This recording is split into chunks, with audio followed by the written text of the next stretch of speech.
Welcome back नाज़रीन। Break पे जाने से पहले बात हो रही थी, ब्रिगेडियर हारिस नवाज साहब ये कह रहे थे कि जो रेसिपी है वो बहुत इंपॉर्टेंट है और ख़ास तौर पर ये जो गवर्नमेंट के साथ साथ अपोजिशन का होना बहुत ज़रूरी है, क्योंकि अपोजिशन होगी तो वो गवर्नमेंट की दुरुस्त जो है ना वो सिमत दुरुस्त करती रहेगी। शाहजाद साहब ये बात को ज़रा बढ़ा साथ डालकर मैं जो सवाल आपसे किया था कि जो इस वक्त जो हुकूमतें जो कुछ भी डिलीवर कर रही हैं, आपको लगता है कि ये जो डिलीवरेंस है इससे मामला जो हैं वो काबू में रह सकते हैं? हाय हाय, वो मुझे फिर किसी शेर का सहारा लेना पड़ गया कि इस सादगी पे कौन ना मर जाए ऐ खुदा, करते हैं कत्ल और हाथ में तलवार भी नहीं। वो ब्रिगेडियर साहब माजिद के साथ मौजूद नहीं है, लेकिन वो जो रेसिपी हमें दे गए वो रेसिपी तो 80 साल से हमें मालूम है। प्रॉब्लम ये है कि हमारे पास बिजली जो है वो आईपीपीज के मकरूज हैं, तो वो पूरी नहीं होती। पेट्रोल जो है वो भी बाहर से आता है, तो इसलिए पेट्रोल पे भी कुछ नहीं हो सकता। और गैस जो है वो हमारी आबनाए हुरमज में फंसी हुई है। तो हम पकाएं किस पे ये रेसिपी और इसको किस तरह से बनाएं? चूंकि रेसिपी हम यानी सोए हुए को तो जगाया जा सकता है, जागते हुए को कैसे जगाया जाए? ये सारे हमारे जो मेहरबान हैं जो पिछले 80 साल से किसी न किसी सूरत में हुकूमतों का हिस्सा रहे हैं, ये चाहते ही नहीं है कि ये इसमें कोई सूरत हाल में कोई बेहतरी आए, वो नहीं करना चाहते। तो हम कैसे मजबूर करें? रहा अपोजिशन का सवाल, तो अपोजिशन का ना होना या पॉलिटिकल कल्चर का चेंज होना, जिसमें उन्होंने इशारा किया कि रीजनल पार्टीज बनती जा रही। ये रीजनल पार्टीज कौन बना रहा है? मुझे ये बताएं, ये सियासत में टिंगलिंग कौन कर रहा है? ये इनकी तराश खराश कौन कर रहा है? बड़ी जमातों को छोटी जमात कैसे बनाया जाता है? ये हमें किसी से पूछने की जरूरत नहीं है, सारा कुछ हमारी आंखों के सामने हो रहा है। सवाल सिर्फ इतना है कि हमने जो निजाम पिछले 80 साल में चलाया है, हमें आज मोहसिन नकवी साहब ये बताने की कोशिश कर रहे थे कि जो पिछला इमरानी मुआहदा है, जो आइन है हमारा, उसकी बजाय शायद हमें किसी और इंतजाम की तरफ जाना पड़ेगा। लेकिन ये हमें वो जिसको कहते हैं कि मौत दिखा के, तो यानी फिर मेरी जो आईनी तरमीम वाला सवाल था वो तो इररेलेवेंट हो गया फिर शाहजाद साहब। जो बात आप मुझे कर रहे हैं इसका मतलब ये है कि फिर तो आइन और आईनी तरमीम इसकी जरूरत ही नहीं है। सुन लेना सर जी, मैं उसी का जवाब दे रहा था कि बेसिकली मौत दिखा के आपको बुखार पे आमादा किया जाएगा कि अगर आप तरमीम नहीं करते तो फिर जाओ सारे घर, तो हम इसको अपने खुद ही कोई ना कोई सिस्टम इसका बना लेंगे और किसी ना किसी तरह से चला भी लेंगे। तो अभी ये आज आपने मौत का जो है ना वो इशारा देखा है कि भाई इसमें तो सडन डेथ भी हो सकती है। तो ये सिस्टम जो है ये नहीं चल। देखिए सिस्टम क्या है, ये जमहूरियत क्या है? जमहूरियत वो है जो लोगों के लिए, लोगों के जरिए चलाई जाए और लोगों की फलाह के लिए काम करे। हम सिर्फ यही एक काम नहीं कर रहे, बाकी हम सारे काम कर रहे हैं। अभी वो करप्शन की जिक्र कर रहे थे कि करप्शन, अभी वो एक रिसेंटली वो कहते हैं जी कि 26 अरब रुपया कोई बंदा पुर्तगाल में लोगों का लेके भाग गया है। अब पता नहीं ये 26 अरब रुपया किन वो तो लोगों का था, वो उसके लिए कहा जाता है भाग गया, चोरों को पड़ गए मोर। जी तो मैं वही गुजारिश कर रहा हूं। तो भाई इसका मतलब ये है कि 26 अरब रुपया वो इस सिस्टम में से निकला है और हमारी आंखों के सामने। अभी पता चला है कि आईपीपीज को हम जो वो कैपेसिटी चार्जेस के नाम पे पैसे देते हैं वो सैकड़ों अरब रुपए हैं और वो हम रोक भी नहीं सकते। हम उनकी कैपेसिटी जो है उसको बढ़ाने पर भी हमारे, मैं इस वक्त बैठा हूं तो मैं यूपीएस में बैठा हूं, इस वक्त लाइट नहीं है मेरे पास, ऑल्दो मैं बहुत महंगा बिजली का यूनिट भी खरीद रहा हूं और हम बतौर कौम जो है आईपीपीज को पैसे भी दे रहे हैं। लेकिन इसके बावजूद मुझे नहीं समझ आती कि फिर हम इतने महंगी बिजली क्यों खरीद रहे हैं। आखिर अगर हम इसकी बजाय फिर मोमबत्ती और लालटेन वाले दौर में चले जाए तो ज्यादा अच्छा हो जाएगा। तो ये सिस्टम जो है इसमें कोई शक नहीं। जो काकरोचों वाला सवाल है, बुनियादी तौर पर वो थोड़ा सा सिचुएशन को डिफ्यूज करने के लिए वो समटाइम्स होता है ना कि आप वो हल्का सा सेफ्टी वाल्व जो प्रेशर कुकर का उठा देते हैं कि थोड़ा सा प्रेशर निकल जाए, लोग उस पर हंस पड़े और समझे कि नहीं जी कैथारसिस हो गया। तो वो बेसिकली कॉकरोच तो चैलेंज करेंगे तो उसी निजाम को करेंगे जिसकी निजाम की बात की जा रही है। इस वक्त तो काकरोच जो है वो नीचे कोनों खुदरों में छुपे हुए हैं। उनको लगता ये है कि शायद वो एटमी हमले की जद में है और वो अपने आप को बचाने की कोशिश में कहीं नीचे किसी बल में घुसे हुए हैं। आपने उनके साथ जो पिछले 4 सालों में किया है वो बेचारे कुछ करने जोगे नहीं है। लेकिन ये बात दुरुस्त है कि जिस दिन वो निकल आए और कोई ऐसी सिचुएशन ट्रिगर हुई, हम आहिस्ता आहिस्ता उस सिचुएशन की तरफ जा रहे हैं। देखिए बिजली के बिल लोगों की पहुंच से बाहर हो गए हैं, बिजली आपको मिल नहीं रही, तालीम आप दे नहीं सकते, सेहत की सहूलतें आप दे नहीं सकते बतौर हुकूमत, ना आप उनकी हिफाजत कर सकते हैं। आपने प्राइवेट स्कूल, प्राइवेट अस्पताल और प्राइवेट सिक्योरिटी गार्ड का निजाम मुतारिफ कराया है इस मुल्क में, तो बुनियादी तौर पर रियासत तो अपने तमाम फराइज से जो है वो फारग हो गई है। अब इस सिस्टम ने कितनी देर चलना है, ये इसको खींचने वालों ने फैसला करना है कि हमने ये मुर्दा कब दफनाना है। अदरवाइज ये क्लिनिकली मतलब इसको जिंदा रखा हुआ है हमने, वो ऑक्सीजन और वेंटिलेटर पे लगा के। लोगों की तो इसमें कोई दिलचस्पी नहीं, मुझे नहीं लगता कि लोगों की कोई दिलचस्पी। ठीक, आपका पॉइंट आ गया डॉक्टर जुल्फिकार साहब। ये अब थोड़ा सा मौजू को बदलने की ज़रूरत है, क्योंकि पाक कुवैत दिफाई मुआहदे की बात हुई है, उनके वज़ीर ख़ारजा यहाँ पाकिस्तान में मौजूद थे, अगरचे कि ये सऊदी अरब तर्ज का मुआहदा नहीं है, दिफाई ताउन से रिलेटेड है, इसके अंदर एक दूसरे की सरजमीन पर फ़ौजें भेजने या उससे मुतल्लिक कोई मामला नहीं है किसी जंग की सूरत में या किसी और मामले में। लेकिन ये जो मुआहदा है ये वहाँ से तौसीक हुई है, आपको क्या लगता है कि इससे जिस किस्म की बात, क्योंकि हम सुन तो रहे हैं सफारती महाज पे हमारे पास बहुत सारी कामयाबियां हैं जिसकी बात हम करते हैं, लेकिन समहाउ ये जो सफारती कामयाबियां हैं ये इकोनॉमिक बेनिफिट्स में ट्रांसलेट नहीं हो पा रही। हुकूमत क्या कर रही है इनको इकोनॉमिक बेनिफिट्स में ट्रांसलेट करने के लिए, क्योंकि ये बहुत ज़रूरी है। ये नहीं होगा तो हमारा आम आदमी अगर खुशहाल नहीं हो रहा या मुझे उसका कोई बेनिफिट नहीं है, तो वो सफारती कामयाबियां जो हैं वो अदरवाइज स्टेटमेंट की हद तक तो बहुत अच्छी हैं, लेकिन मुझे भी उसका बेनिफिशरी होना चाहिए ना डॉक्टर साहब। देखिए, इसमें दो चीजें हैं, जैसे मैंने पहले भी अर्ज किया है कि पहली आपकी अल्लाह ताला ने दफाई कामयाबी दी, फिर आपकी सफारती कामयाबी दी, अभी आप मईशत की तरफ जाएंगे। तो ये इसके रिजल्ट्स ऐसे नहीं होते कि आपने आज मुआहदा किया है और कल आपको जो है डॉलरों का जो है एक जहाज जो है आपके पाकिस्तान में पहुंच जाएगा और जनाब आप अमीर हो जाएंगे। ये इस पे टाइम लगता है। देखिए, एक आप सिमत की तरफ चलते हैं, एक रास्ता होता है, मईशत का रास्ता है।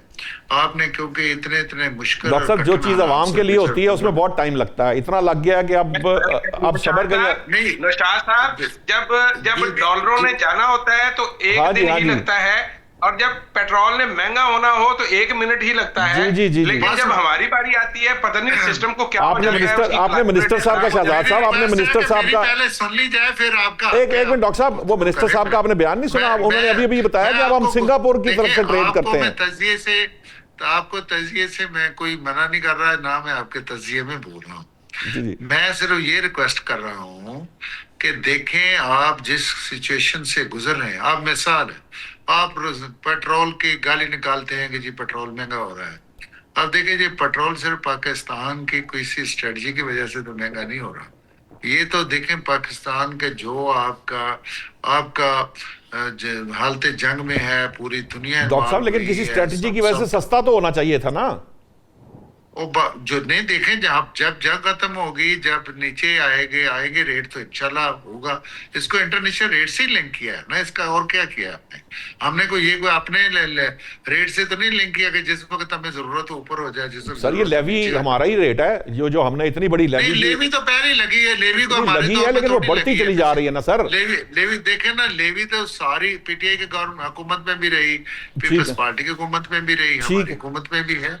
ये देखें, जब आपके मेरियर्स इतने आप मुझे ईमानदारी से बताएं, ये ठीक है कि टैक्स नेटवर्क बड़ा है, टैक्स कलेक्शन नहीं बड़ी है, लेकिन अगर थोड़ा सा करते हैं कि ताजरों पे तो आप एक 1,000 रुपया का टैक्स डालने सुबह शटर डाउन हो जाता है। देखिए, ये हम सबको अपने फराइज अंजाम की तरफ देखना होगा। कुछ सिर्फ एक हुकूमत का मतलब ये नहीं है कि ये एक वजीर आजम है, उसकी काबीना है और उसके MNA हैं, उनको ही सारी चीजों को देखना है। देखिए, हमने तो पॉलिसियां बनानी है, हमने पॉलिसियां बनाई, हमने कोशिश की, हमने सारा काम में लगे हुए। आप देखें, यहाँ पे तो ऐलान होते हैं कि IMF जो है वो आपसे डील ना करे, यहाँ ऐलान हो सिविल नाफरमानी के ऐलान होते हैं, यहाँ तो ऐलान होते हैं आप टैक्स भी ना दें। देखिए, ये चीजें सारे अफराद का, ये घर के सारे अफराद का फर्ज होता है कि उस घर को बनाना। ठीक है वो डॉक्टर साहब, सिर्फ एक घर के सरबराह का काम नहीं होता। ठीक है डॉक्टर साहब, अब ये जो है ना वो सारे अफराद का काम है। अब मुझे तो ये समझ में आता है कि जो घर के सारे फर्दों के अंदर जो मामला है, ये अफराद की बात की जाती है, घर के सारे फर्द तो जो कुछ कर रहे हैं वो कर रहे हैं, लेकिन एक फर्द बताओ, रोटी खा के कह देना जनाब सानू जनाब ले आ दो जनाब। नहीं सर, लेकिन वो मसला है ना कि वो रोटी जिहड़ी जिहदी तुसीं मिसाल पे देंदे हो, मुर्ग मुसल्लम जिहड़ा है वो बास मखसूस तरह के तबके वास्ते मुर्ग मुसल्लम है, बाकी वास्ते पतली दाल भी नहीं है। यही तो एक ऐसी डिफरेंस बात है नहीं है। डॉक्टर साहब। अच्छा ये बताइए कि ये जो अब हम जिसकी डॉक्टर साहब बात कर रहे हैं, ये आपको एक तो पहले थोड़ा आइडिया दीजिए कि ये कितना लंबा अरसा है जो आवाम के लिए काम है, ये कितने अरसे में ट्रांसलेट होगा। और दूसरा ये है कि जो इस वक्त सिचुएशन है, क्योंकि वहाँ एक दफ़ा फिर ईरान पर हमलों की बात हो गई है, फिर आबनाए हुर्मुज की बंदिश की बात आ रही है, फिर अब बाबुल मंदब के ऊपर भी टैक्स की बात आ रही है। ये किस तरफ जा रही है मामला, और हम कितना अरसा जो है ये इन चीज़ों को अभी हमें बर्दाश्त करना है? नौशाद अली साहब, बहुत बहुत शुक्रिया। आपके साथ पहले जो गुफ्तगू हुई थी उसमें भी अर्ज किया था कि ये जंग खत्म नहीं होगी, जी और उसकी वजूहात बयान की थी हमने, जी और वो अब आपके सामने सारे सिलसिले एक एक करके वाजे हो रहे हैं। जी कल सऊदी अरब ने इराक पे हमला किया, फजाई हमला, जी और उसके बाद आपने देखा कि एक ट्रूथ सोशल पे 3-4 दिन पहले प्रेसिडेंट ट्रंप ने लिखा था कि मेरी मेरी चीन से बात हुई थी जब मैं वहां गया था, प्रेसिडेंट शी जिनपिंग से मुलाकात में उन्होंने मुझे यकीन दहानी कराई थी कि चीन ईरान को असला सप्लाई नहीं करेगा। जी उसके बाद हमने ये देखा कि 2 दिन पहले रॉयटर्स की एक स्टोरी आती है कि चीन ने 400 जो एंटी एयरक्राफ्ट या डिफेंस सिस्टम्स जो हैं, जो कंधे पर रख के चलाने वाले हथियार होते हैं, जी वो 400 के करीब जो है प्रोवाइड किए हैं ईरान को वाया पाकिस्तान। उसके बाद ओवल ऑफिस में ये सवाल एक रिपोर्टर प्रेसिडेंट ट्रंप से पूछता है कि क्या ऐसा हुआ, वो कहते हैं बिल्कुल ऐसा नहीं हुआ।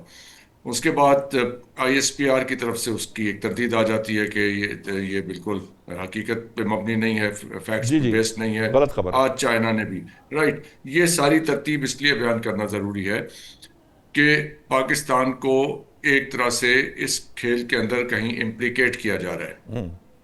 6-7 दिन पुरानी जेरूसलम पोस्ट में स्टोरी थी कि पैलेस्टीनियन अथॉरिटी जो कि वेस्ट बैंक को रूल करती है, उसको 4,000 पुलिस वाले रखने की इजाजत है ऑस्लो अकॉर्ड के तहत। अब वहां पे 65,000 की फौज तैयार हो गई है जो पाकिस्तान से तरबियत लेके आई है। उन्हें पैराट्रूपिंग की तरबियत मिली है, उन्हें कंधे पे रख के चलाने वाले हथियारों की तरबियत मिली है, और so on so fourth. Pakistan को अब आप देखिए कि एक फ्रेमिंग हो रही है पाकिस्तान के बारे में कि पाकिस्तान जंग में इन्वॉल्व है, पाकिस्तान असला सप्लाई कर रहा है। अब आप एक नैरेटिव पूरा देखें ना, बिल्ड हो रहा है, और आप कहाँ खड़े हुए हैं उस नैरेटिव में?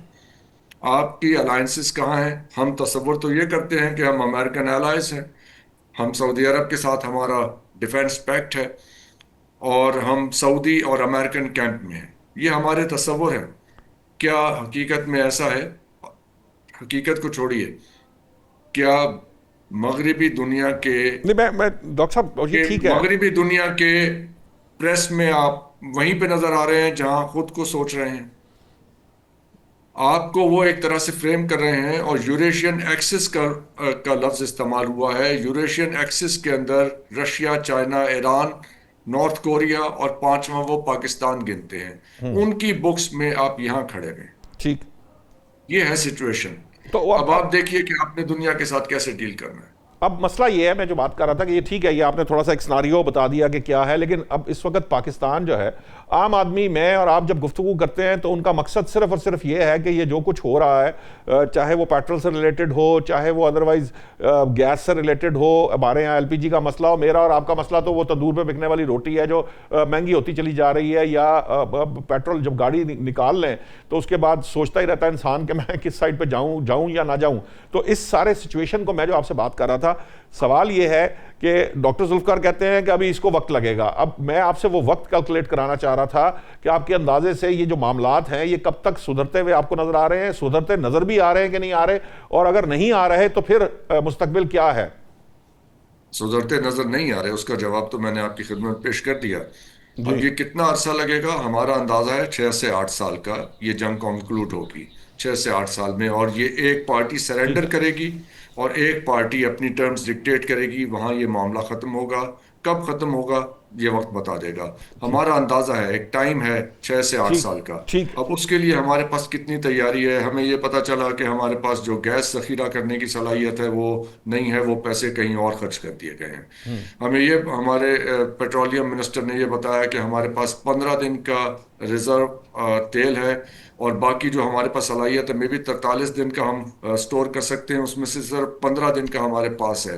तो अगर बाबुल मंदब बंद हो जाता है और बाबुल हुर्मुज बंद हो जाता है और ये एस्केलेशन होगी, मार्क कर लीजिए, सितंबर अक्टूबर में एस्केलेशन होगी फर्दर। ये जो भी इस वक्त मामलात चल रहे हैं, अभी खुफिया बातें हो रही हैं, देखें वॉर जो है ना, शक्लें बदल रही है, म्यूटेट हो रही है। ये थी इसराइल ईरान जंग पिछले जी साल, फिर ये इसराइल अमेरिका ईरान जंग बनी, फिर ये अमेरिका ईरान जंग बनी, ठीक है। अब ये अरब ईरान जंग के अंदर ठीक है। इसकी हो रही है। सो ये अपनी शक्ल बदल रही है, और आहिस्ता आहिस्ता आप देखेंगे कि यूक्रेन भी इसके अंदर आएगा।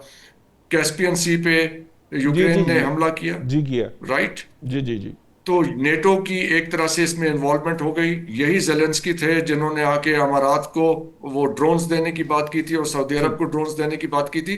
तो ये आहिस्ता आहिस्ता आप देखेंगे ये अपनी शक्लें बदलेगी ये जंग, और ये एक और ही सूरत में ये हॉरिजॉन्टली अब ये एक्सपेंड होगी, ठीक। ये खत्म नहीं होगी जंग। और देखिए, मैं इसलिए ये बात अर्ज कर रहा हूं कि हकीकत को सामने रखना चाहिए। जी जी तसव्वुरात और ख्यालात जो हैं और आपकी ड्रीम्स और ख्वाहिशात जो हैं कि एक मुस्लिम ब्लॉक बन जाएगा और दुनिया बहुत उसकी छतरी के नीचे बैठ जाएगी, ऐसा नहीं होने वाला।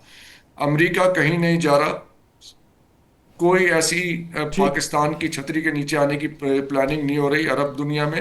ठीक। उन्होंने अभी अमेरिका के साथ सिविल न्यूक्लियर डील की है, तो आपका क्या ख्याल है कि वहाँ अमेरिका वहां से अड्डे उठा के ले जाने की तैयारी कर रहा है? ठीक। ऐसा बिल्कुल नहीं हो रहा। ऐसी बातें मीडिया पे बैठ के करने की लिए, और लोग सुनेंगे, फिर उनके दिमाग में एक उम्मत मुस्लिमा और पाकिस्तान की छतरी के नीचे बैठी हुई ठीक वो ठीक, आपका पॉइंट आ गया। ये बिल्कुल गलत बात है, मिसलीडिंग है। ठीक है डॉक्टर साहब, मेरा टाइम खत्म हो गया। नाज़रीन, डॉक्टर साहब के कैलकुलेशन के मुताबिक ये जंग जो है अभी हमें ख़त्म होती नज़र नहीं आ रही। डॉक्टर जुल्फ़िकार का कहना यह है कि यकीनन जब इंटरनेशनल मामलात हैं, चूँकि उसके साथ जुड़े हुए हैं, तो चूँकि वहाँ मामलात जब तक ठीक नहीं होंगे तब तक यहाँ मामलात नहीं ठीक हो सकते। बाहर तो डॉक्टर जुल्फ़िकार साहब, आपका बहुत बहुत शुक्रिया। तैमूर तालपुर साहब ने हमें ज्वाइन करना था, नहीं किया। आई डोंट नो कि क्या वजह हुई, बड़े जिम्मेदार हैं वो वैसे। अदरवाइज ब्रिगेडियर हारिस नवाज साहब, आपका बहुत शुक्रिया। शहजाद फारूकी साहब, आपका बहुत बहुत शुक्रिया। जो बात डॉक्टर हसन ने कही है उसके ऊपर भी हमें गौर करना होगा कि हम इल्यूजन्स में ज़िंदा नहीं रह सकते, हमें हक़ाइक़ का सामना भी करना है, और ये भी सोचना है कि अगर हालात वर्स्ट होते हैं तो फिर हमारी तैयारी क्या है, हमें उसके लिए तैयार रहना होगा। नाज़रीन, आज तक के लिए इतना ही। आइंदा हफ्ते हाज़िर होंगे। अल्लाह निगहबान।